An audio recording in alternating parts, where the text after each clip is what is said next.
काँग्रेस आणि वंचितच्या युतीचा formula fail. निवडणुकीमध्ये काँग्रेसला वंचितचा फायदा झाल्याचे दिसून आलं नाही. वंचितच्या युतीबाबत काही नेत्यांनी आधीच दर्शवली होती नाराजी.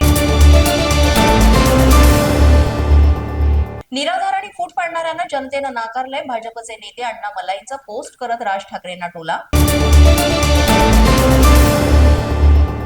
कोल्हापूर पालिका निवडणुकीमध्ये अपेक्षित मतदान न मिळाल्यानं तब्बल 129 उमेदवारांची अनामत रक्कम जप्त. सर्वाधिक 60 पक्षांचा यामध्ये समावेश. ठाकरेंच्या शिवसेनेनं मनसेचा जिंकण्यासाठी वापर केला. संतोष धुरी यांचा आरोप. जागा वाटपासाठी गोंधळ घातल्याची धुरी यांची टीका. नागपूर महापालिका निवडणुकीचा निकाल लागला, पण महापौर पदाचं आरक्षण अजूनही जाहीर नाही. राज्याच्या निवडणूक इतिहासामध्ये पहिल्यांदाच आरक्षणाविना महापालिका निवडणूक.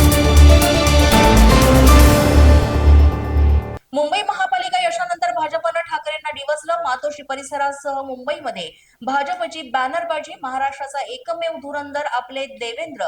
नवनिर्वाचित नगरसेवक तेजिंद्र तिवार यांनी लावले बॅनर. नाशिकच्या सोमवार पेठेमध्ये पराभूत उमेदवारांच्या घरासमोर फोडले फटाके. शिवसेनेचे पराभूत उमेदवार गणेश मोरे यांच्या घरासमोर फटाक्यांची आतषबाजी. माजी आमदार नीला देसाई यांचा हृदयविकाराच्या झटक्यानं झाला मृत्यू. नीला पवार ह्या शिवसेनेच्या पहिल्या महिला आमदार होत्या.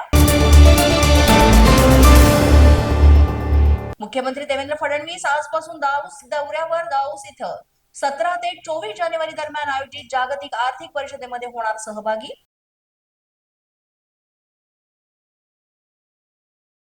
धाराशिवमध्ये सावंत काका पुतण्यांचा बिनसलं. धनंजय सावंत भाजपकडून निवडणूक लढवण्याच्या चर्चेला उधाण. बैठकीसाठीच्या बॅनरवर तानाजी सावंतांचा फोटो नसल्यानं चर्चांना उधाण. माझा न्यूजच्या या बातमीपत्रात आज इतकंच. तुम्हाला आमचं बातमीपत्र कसं वाटतंय याबाबत अवश्य अभिप्राय कळवा.